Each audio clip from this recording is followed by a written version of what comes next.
right, welcome to the Ask Dr. Khan Show. This is episode 147, and today we're going to be talking about the food that can cause neurological problems, that can cause brain inflammation.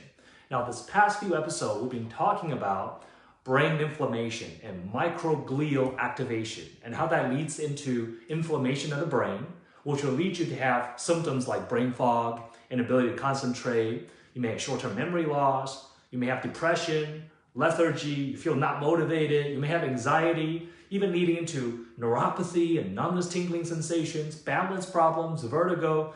These are all part and parcel of brain inflammation and possible brain autoimmune.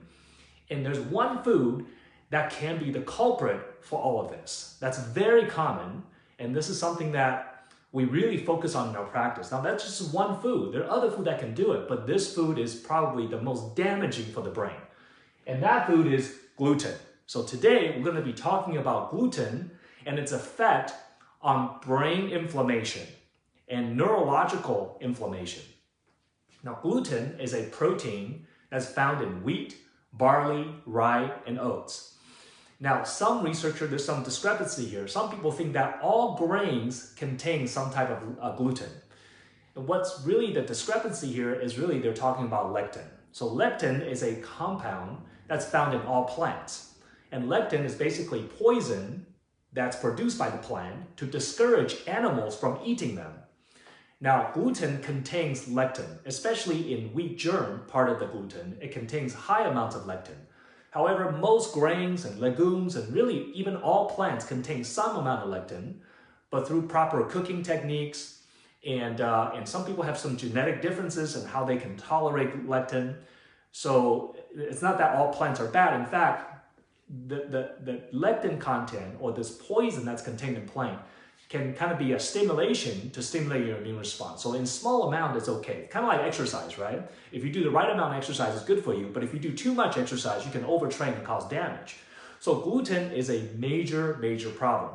Now, when it comes to gluten and neurological problem, there's a lot of neurological diseases and symptoms that's associated with gluten when you look at a literature search. When you look at documented neurological diseases associated with gluten, you're going to see that there's a lot out there.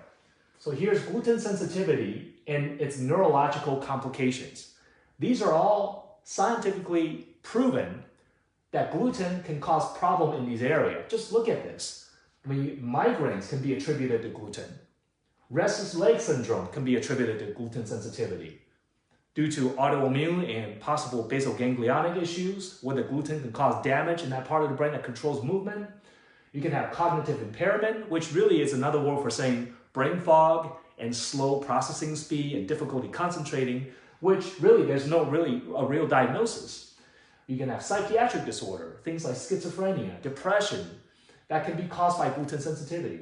Neuropathy can be caused by gluten sensitivity, where you lose sensation in your feet or your hands and your extremity, or you have numbness and tingling. Hearing loss can be attributed to that. Ataxia, means that you're starting to lose balance. It's kind of like you have a drunken gait, but you're not drunk. You just walk like you're drunk because you can't feel your feet properly. It really can be a consequence of neuropathy, but ataxia, which is a cerebellar problem, which is a part of the brain that controls balance, can absolutely be caused by gluten sensitivity. Things like multiple sclerosis, an autoimmune disease affecting the myelin sheath of the brain, causing sensory issues, blurry vision. This can be caused by gluten sensitivity. Dementia, where you have loss of cognitive function, be it memory loss, be it inability to focus, that can be caused by gluten as well. Cerebellar disease, as I mentioned earlier, that's the part of the brain that controls balance and coordination, can definitely be triggered by gluten sensitivity. Myoclonus, which is a type of a muscle contraction problem, neuromuscular disease, movement disorders like tics and different type of spastic issues of the muscle. Neurological autoimmunity, meaning autoimmune to brain or neurological tissue, can be triggered by gluten, and multiple system atrophy. So you see, these are all the documented medical conditions that affect just the brain. We haven't even touched on gluten sensitivity affecting thyroid, gluten sensitivity affecting GI, gluten sensitivity affecting connective tissue. We're just talking about the neurological complication of gluten sensitivity, following the theme of the last several episodes of the Ask Dr. Khan show, talking about neurological inflammation. So gluten is definitely a major trigger. Make no mistakes about it, folks. Gluten sensitivity is not a fad diet. This is a real entity. And if you just do a literature search, you're going to find all these problems associated with it. Now, how does gluten cause this problem? So here's a mechanism of how gluten actually causes autoimmune disease. Because most of these are really causing these neurological issues due to an autoimmune mechanism. Gluten triggers your immune system to attack yourself, especially to neurological tissue. So how does that happen? So here we have what's called a native gluten proteome.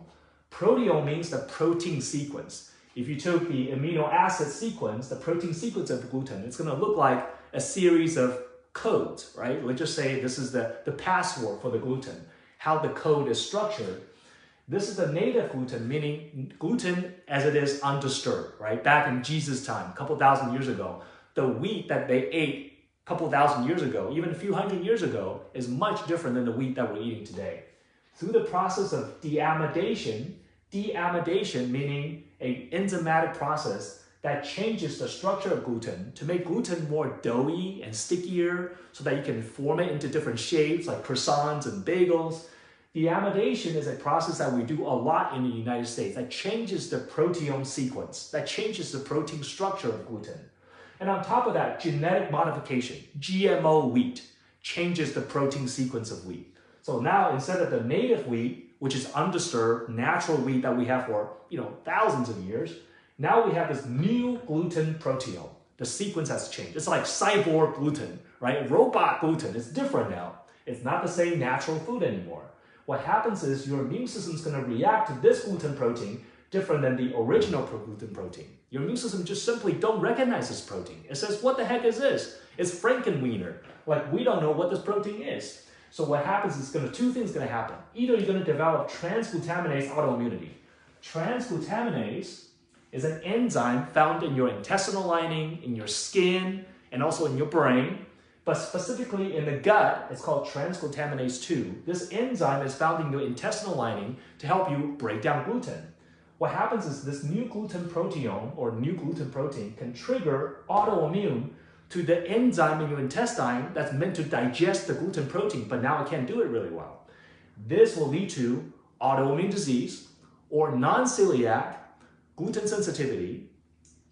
So if it leads to autoimmune disease, it's called celiac disease. But for many people, you don't have to have celiac to have problem with gluten. And that's called non-celiac gluten sensitivity. And that's a real entity. But when in Western medicine, where they're just masking symptoms with a drug and surgery, which is okay because that's appropriate in medical emergencies. But when it comes to this type of problem, there's no drug for it.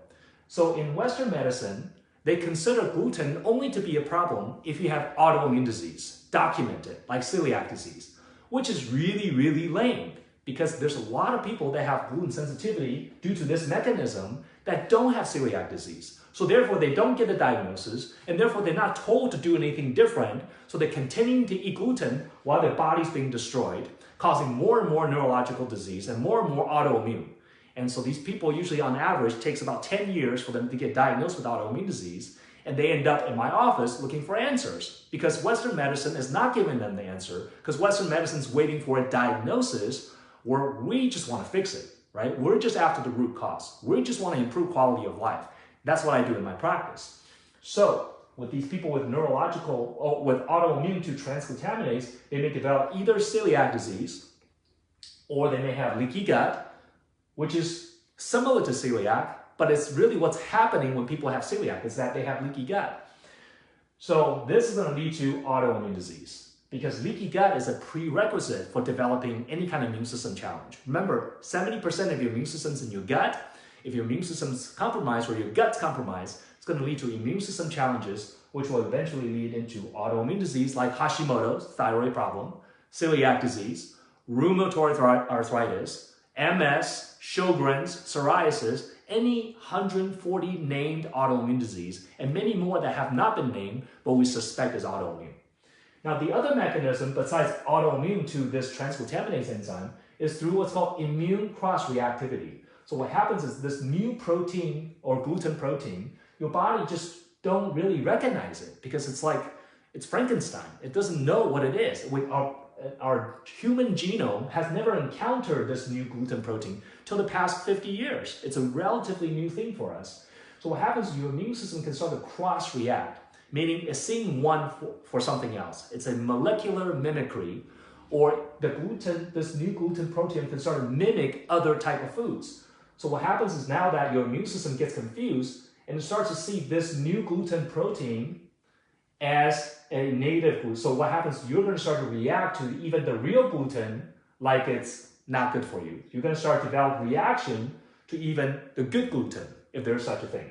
And then you're going to start to react against other dietary proteins through what's called cross-reaction. That means your immune system just start to lose track. Oh my gosh, rice and quinoa, these are gluten-free, but they look just like gluten because I'm just so confused, and your immune system start attacking rice and quinoa because it's just creating these cross-reactions. And then you can also develop cross-reaction to your own tissue, which could be brain tissue, could be peripheral nerve causing neuropathy, it could be your thyroid causing hashimotos, could be your GI tract causing ulcerative colitis or celiac disease, could be your skin causing psoriasis, could be a connective tissue causing rheumatoid arthritis or myositis. So you start developing antibody against cell tissue, and that also leads to autoimmune disease. So basically, gluten, all roads lead to autoimmune disease. And that's what we don't want. Okay?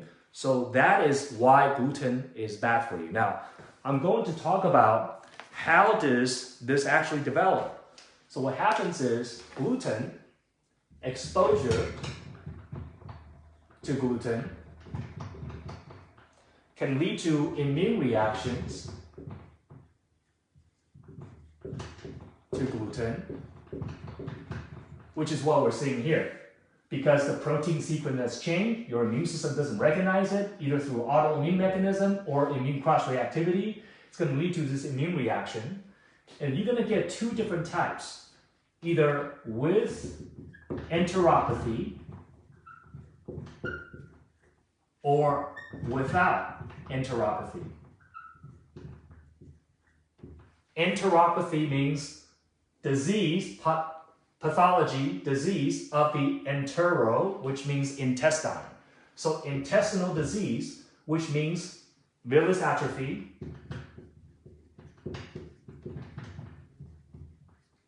this is a form of enteropathy, and this is where the intestinal villi in your intestinal tract, we can see it like this. The inside is not round and smooth, but rather it has these finger-like projections on the inside to increase surface area.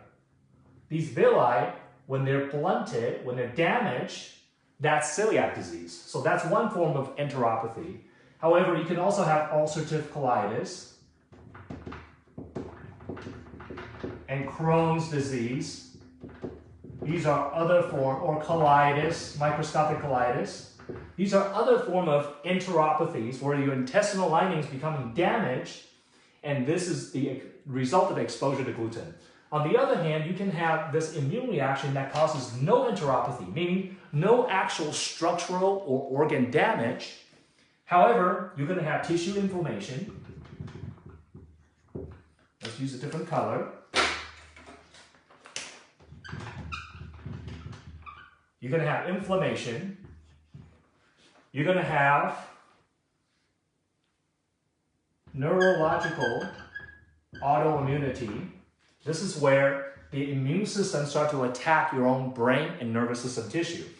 And that can develop antibody to any number of tissue. Antibody to your myelin sheath, then you have multiple sclerosis. Antibody to your peripheral nerve, then you have neuropathy. Antibody to your cerebellum, so you start to have balance problem, which will lead to ataxia. You can have antibodies against your basal ganglia, which is a part of the brain that controls movement, then you start to develop movement disorders. You can have antibody against even Gas65 antibody, which is Gas65 is an enzyme that helps you to produce GABA, which is a neurotransmitter to help you stay calm. So if you have antibody against Gas65, that means you cannot make GABA, then you may develop anxiety, that's purely autoimmune based, not to do with mood, not to do with anything else, just autoimmune, and gluten can trigger that anxiety. Okay, so this is where you're going to have neurological autoimmune, and then some people will actually develop neurological imbalance. What does that mean? That means they don't have autoimmune attacking the brain, but the inflammation through microglial activation still is very damaging. It destroys brain cells, and this is what I've been talking about the past several weeks about brain inflammation, microglial activation, and blood-brain barrier damage. So if you haven't seen those episodes, go back to the previous episodes of the Ask Dr. Kong show and catch those. It'll just put you right in the spot of what I've been talking about the last few weeks. But gluten, expanding on that concept, is one of the things that can trigger this neurological autoimmunity. So when addressing someone with chronic brain fog, depression, anxiety, numbness, tingling, balance problem, depression, perhaps difficulty with memory, difficulty with focusing, you have word loss, you feel your concentration is not there, your mental endurance is going down, you can't really read because you fall asleep, you don't retain information. These are all brain-related symptoms, and gluten could be one of those triggers. And that's why it's so important for you to eliminate gluten. Now, when it comes to eliminating gluten, it's not a weekend warrior type of situation where, I'll be really good during the weekday, but on the weekend, I'm gonna eat some gluten. There's no such thing, because when it comes to gluten, even a crumb, you can become sensitive to and trigger this whole reaction just from eating a crumb of gluten. That's why out there, you're not gonna find a food that says reduced gluten or less gluten. It's gonna say gluten-free, or it's not gonna say that, because you're either gluten-free or you're not gluten-free, right? Kind of like you can't be like 90% pregnant, you're either pregnant or you're not pregnant. It's all or nothing. So if you're going to be gluten-free, you need to do it 100% correctly. And it's harder than it looks. And that's why we have nutritionists that, when you work in our program, we have nutritionists assigned to you that will walk you through and teach you actually how to do this.